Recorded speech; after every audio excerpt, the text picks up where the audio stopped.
Welcome back after the break. बाज़ी साहब, इस सेगमेंट में मैं चाहूँगी कि हम दो मौज़ूआत को ज़रा अपने नाज़रीन के सामने रखें। पहले तो हम सब ये देख रहे हैं कि किस तरह से गज़ा का मामला अब किसी जानिब नहीं जा रहा, साथ ही इजराइल जंग बंदी भी नहीं कर रहा, बल्कि मज़ीद ऐसे इक़दामात की जानिब बढ़ रहा है कि जिससे ज़ायोनिस्ट प्लान कामयाबी की जानिब रवां दवां है। दूसरी जानिब इसके साथ साथ हमने देखा कि FATF की एक रिपोर्ट भी आई है स्टेट टेररिज्म के हवाले से। इस पर भी हमारे नाज़रीन को ज़रा तफसीलात से तो आगाह कीजिएगा। पहले तो मैं अल जज़ीरा जो टीवी है उसको मुबारकबाद पेश करना चाहूँगा, क्योंकि बहुत से इंटरनेशनल टीवी चैनल हमें नज़र आते हैं, लेकिन जिस तरह अल जज़ीरा ने फोकस अपना रखा हुआ है फ़लस्तीन के मामले पे, जो गज़ा के लोगों का हाल है, वो उन्हीं का खासा है, सच्ची बात है। बाकी क्योंकि ये क्राइसिस जब बहुत प्रोलॉन्ग हो जाता है ना, तो एक ऑब्वियस चीज़ है कि वो लोगों का इंटरेस्ट भी कम होता जाता है उसी हिसाब से। लेकिन अल जज़ीरा ने अपना फोकस रखा हुआ है और यही होना चाहिए, और पाकिस्तान के मीडिया को भी इस तरफ तवज्जो देनी चाहिए। गजा का जहां तक मामला है, अब तो लगता कुछ यही है कि कोई सीज फायर भी मुमकिन नहीं है। जो थोड़े बहुत इसराइली हॉस्टेजेस हमास के पास हैं, वो भी अब बिन नेतन्याहू जो हैं, उनका कोई उनको उसका ख्याल नहीं है। और मैं समझता हूं कि अगर पिछले ज़मानों में लोग हलाकू खान का नाम लेते थे, चंगेज़ खान का नाम लेते थे, और फिर हिटलर का नाम पिछली सदी में भी आया। इस सदी का जो सबसे बड़ा मुजरिम है वो बिन नेतन्याहू है, जो क्रिमिनल, जिसको आप सही मानों में कह सकती हैं इंटरनेशनल रिलेशंस में, बिन नेतन्याहू से ज़्यादा क्रिमिनल शायद ही इस सदी में और कोई पैदा हो सके। जो उसके जराइम हैं, चूंकि ICC का जो वारंट निकला हुआ है उसके खिलाफ, उसके बारे में हम जानते हैं, और साथ में जो फॉर्मर डिफेंस मिनिस्टर है योआव गैलेंट, उसका भी निकला हुआ है वो भी। लेकिन बिन नेतन्याहू मेरे ख्याल में इस सदी का सबसे बड़ा मुजरिम है, और इंसानियत का दुश्मन। और इसको हमारी दुआ तो यही है कि किसी वक्त ये ICC के हाथ लग जाए और इसको एक बार नहीं कई बार फांसी हो जाए।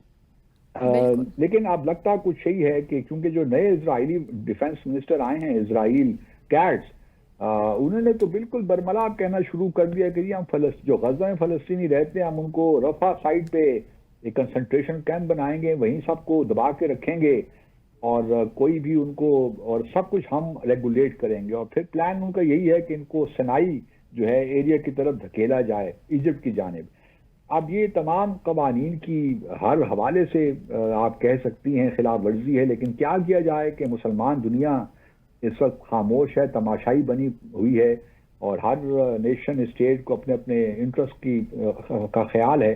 और गजा के साथ जो कुछ रियली हो रहा है, बहुत दिल दुखता है उनकी सूरत हाल को देखकर। और जिस तरीके से देखिए ना, वॉर है, चल रही है, नस्लें एक पूरी तबाह हो जाएंगी, ना एजुकेशन ना हेल्थ। जिस तरीके से, मतलब सोच के हैरत, देख के हैरत होती है कि किस तरह जो ज़मीर है दुनिया भर का वो सोया हुआ है। और इसराइल को लगता यह है कि प्रेसिडेंट ट्रंप ने भी खुली छुट्टी दे रखी है, कि क्योंकि प्रेसिडेंट ट्रंप या अमेरिका के बगैर तो ये सब कुछ हो नहीं सकता। और ये एक बहुत बड़ा मेरे ख्याल में स्टिग्मा है प्रेसिडेंट ट्रंप के लिए और अमेरिका के लिए भी। और प्रेसिडेंट ट्रंप ने अगर वाकई नोबेल पीस प्राइज लेना है तो फिर ये देखना पड़ेगा कि गजा में क्या अमेरिकी पॉलिसी रही है। गो के दोहा में मुज़ाकरात तो हो ही रहे हैं, लेकिन उनका कोई नतीजा निकलना नहीं है। मुमकिन है कि टेम्पररी सीज फायर हो भी जाए 60 दिनों के लिए, लेकिन इस वक्त जो बिन नेतन्याहू हैं कोई पूछने वाला नहीं है, और वो बिल्कुल बेलगाम हो चुके हैं। इस वजह से अल्लाह बस बेहतर करे, जब तक अरब दुनिया यकजा होकर कोई टेंजिबल एक्शन नहीं लेगी, मुझे नहीं लगता कि इसराइल को लगाम आप उसको, मतलब किस तरीके से आप रोक सकते हैं जो भी वो जेनोसाइड कर रहा है फलस्तीन में। दूसरी जानिब हमारे यहाँ भारत भी एक मसला तो है जनूबी एशिया में, जहाँ मिडल ईस्ट में एक बहुत बड़ा इम्पेडिमेंट पीस के लिए इसराइल है, पीस की राह में। वहाँ जनूबी एशिया में जो सबसे बड़ा इम्पेडिमेंट पीस के लिए अगर है, तो वो पीस, अगर अमन की राह में कोई है तो वो भारत ही है, हम जानते ही हैं। अच्छा, अब हाल ही में 9 जुलाई को FATF financial action task force की एक नई report I under the heading comprehensive update on terrorist financing risk. अब इस रिपोर्ट को लेकर भारत का मीडिया इस कदर प्रोपेगेंडा कर रहा है कि जी पाकिस्तान जो भारत का नैरेटिव था उसकी जीत हो गई है, क्योंकि पहली दफा FATF की किसी रिपोर्ट में स्टेट टेररिज्म का जिक्र है, और स्टेट टेररिज्म का जिक्र भारत की कोशिशों से हुआ है, और ये पाकिस्तान को एक्सपोज कर दिया है इस रिपोर्ट ने। और अब चूंकि ये FATF खुद मान रहा है कि बहुत सी जो दहशतगर्दी की तंजीमें हैं वो चैरिटी के नाम पे मनी लॉन्ड्रिंग भी करती हैं, टेरर फाइनेंसिंग भी करती हैं, और बहुत सी हुकूमतें जो हैं, स्टेट जो हैं, वो इनकी सरपरस्त भी हैं इन ऑर्गेनाइजेशंस की। अच्छा, अगर आप रिपोर्ट में देखिए ना तो उसमें कहीं भी पाकिस्तान का नाम नहीं है, बिल्कुल, लेकिन भारत उसको जो है इस तरह पेश कर रहा है कि सारा जो स्टेट टेररिज्म का जो पोर्शन है इस रिपोर्ट का वो पाकिस्तान के बारे में है। हालांकि कहीं भी जैश ए मोहम्मद का सिर्फ जिक्र एक अलग पैराग्राफ में है, लेकिन इस तरह तो फिर देखिए एक और बड़ी इंटरेस्टिंग इस रिपोर्ट में, अगर आप इसका पैराग्राफ 78 इस रिपोर्ट का अगर लोग पढ़ें तो उसमें एक मकतबल सिद्दीक का जिक्र है। मकतबल सिद्दीक एक आप कह लीजिए एक हवाला नेटवर्क है, और उसकी प्रेजेंस भारत में भी है, और उसके जो लिंक्स हैं वो ISL खुरासान के साथ जाकर मिलते हैं।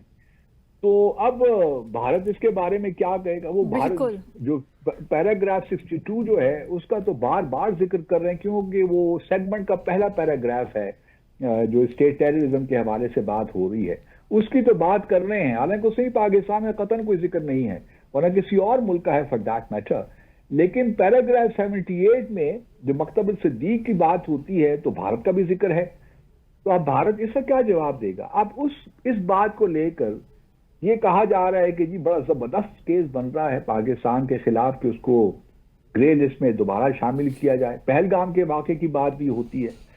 अब कौन इनसे पूछे कि, क्योंकि अभी अक्टूबर में मीटिंग होगी प्लेनरी की FATF की, लेकिन जिस तरह हमने पहले भी अपने नाज़रीन को बताया कि इस वक्त तो पाकिस्तान को ग्रे लिस्ट में शामिल नहीं कर सकते, लेकिन अगले साल चूंकि पाकिस्तान को जो रिव्यू होना है वो अगले साल 2026 में होना है।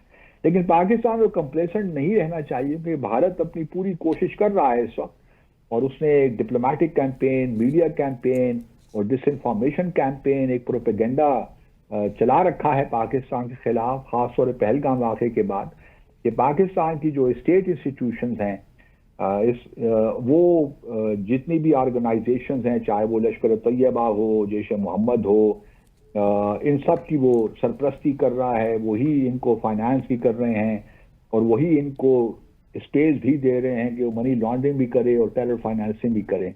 तो हमें इसका काउंटर हम कर तो रहे हैं अपने अपने तौर पे, लेकिन ये है कि पाकिस्तान की हुकूमत को जहाँ जहाँ भी गैप्स नज़र आते हैं, वो हर मुल्क में हैं गैप्स, इसमें कोई अचंभे की बात भी नहीं है, लेकिन जहाँ जहाँ हमारे कवानीन में कोई गैप्स हैं, हमारे कुछ इम्प्लीमेंटेशन में कहीं अगर गैप्स हैं, तो उनको हमें प्लग करने की ज़रूरत है। लेकिन हमें इसमें कुछ ज़्यादा बहुत पैनिक में नहीं आना चाहिए कि जी भारत ने बस कह दिया तो ये बात हो गई। हालांकि FATF में कोई ऐसी बात नहीं की जिसने पाकिस्तान को या हमारी स्टेट को बराह रास्त या इवन डायरेक्टली भी हमें कहा हो कि जी आप स्टेट इन्वॉल्व है। और भारत, जहाँ तक स्टेट टेररिज्म की बात है, तो भारत की तो स्टेट टेररिज्म के बारे में हम सब जानते हैं। वहाँ पे जो मकबूजा जम्मू और कश्मीर में हो रहा है वो स्टेट टेररिज्म नहीं है तो और क्या है? वहाँ पे जिस तरीके से लोगों को शहीद किया जा रहा है, जो मजालिम वहाँ ढाए जा रहे हैं, वो बिल्कुल, चलिए इस वक्त जो गजा में हो रहा है वहाँ इस वक्त मकबूजा जम्मू और कश्मीर में ऐसे हालात तो नहीं है, लेकिन ये ज़रूर है कि माजी में और अभी भी जो ड्रैकोनियन लॉज वहाँ पे हैं, जिस तरीके से लोगों को हुर्रियत लीडरशिप को जिस तरीके से पाबंद सलासिल कर रखा है सालों साल, बल्कि पिछले जुमे को मीर वाइस उमर फारूक को फिर जुमे की नमाज नहीं पढ़ने दी और जामा मस्जिद को बंद कर दिया गया श्रीनगर में, क्योंकि आज कल 13 जुलाई है और 13 जुलाई को شہداء کا دن منایا جاتا ہے پاکستان میں بھی، پورا کشمیری جہاں جہاں بھی ہیں اس کو مناتے ہیں، کیونکہ مہاراجہ ہری سنگھ کے خلاف یہ ایک اس وقت کافی کشمیریوں کو شہید اس دن کر دیا گیا تھا۔ تو کہنے کا مقصد یہ ہے کہ بھارت تو بھی اسٹیٹ ٹیررزم میں، جہاں اسرائیل انوالوڈ ہے وہاں بھارت بھی ہے، اور بھارت کی بھی پرسش ہونی چاہیے کسی نہ کسی طور کہ بھئی کیا کیا بھارت کر رہا ہے، اور خاص طور پہ اس کا میں نے مینشن کیا FATF کی رپورٹ میں جو پیراگراف 78 وہ تو اس بات کی عکاسی کرتا ہے کہیں نہ کہیں کہ بھارت کے اندر بھی بہت سے ایسی چیریٹیبل آرگنائزیشن موجود ہیں کہ وہ منی لانڈرنگ، اور پھر آپ یہ بھی دیکھیے کہ جو کینیڈا میں قتل ہوئے بالکل ہردیپ نجر کا، ہردیپ سنگھ نجر کا، اور پھر جو پنن کا معاملہ ہے اس میں کیا تھا؟ یہی منی لانڈرنگ، یہی ٹیرر فائنینسنگ، اور اب تو بڑے شواہد بھی سامنے آ رہے ہیں۔ تو کوئی وجہ نہیں ہے کہ پاکستان ان معاملات کو آگے لے کر چلے۔ اور پھر کلبھوشن جادو ہمارے پاس اسٹیٹ ٹیررزم کی ایک اور بڑی ہمارے پاس ایک شواہد ہمارے پاس موجود ہیں، کس طرح انہوں نے مختلف ممالک کے ذریعے BLA TTP اور BRA وغیرہ کو فائنینس کیا۔ تو ہمارا بھی بڑا بھارت کے خلاف بڑا زبردست کیس بنتا ہے، لیکن ہمارے ہاں معاملہ یہ ہے کہ ہم ذرا تھوڑا سا سسٹین طریقے سے چل نہیں پاتے۔ صحیح سو ناظرین، اسی کے ساتھ ہی آج کے پروگرام کا وقت یہاں ختم ہو گیا ہے۔ آپ سے ملاقات ہوگی انشاءاللہ نیکسٹ ویک۔ ٹل دین ٹیک کیئر، اللہ حافظ۔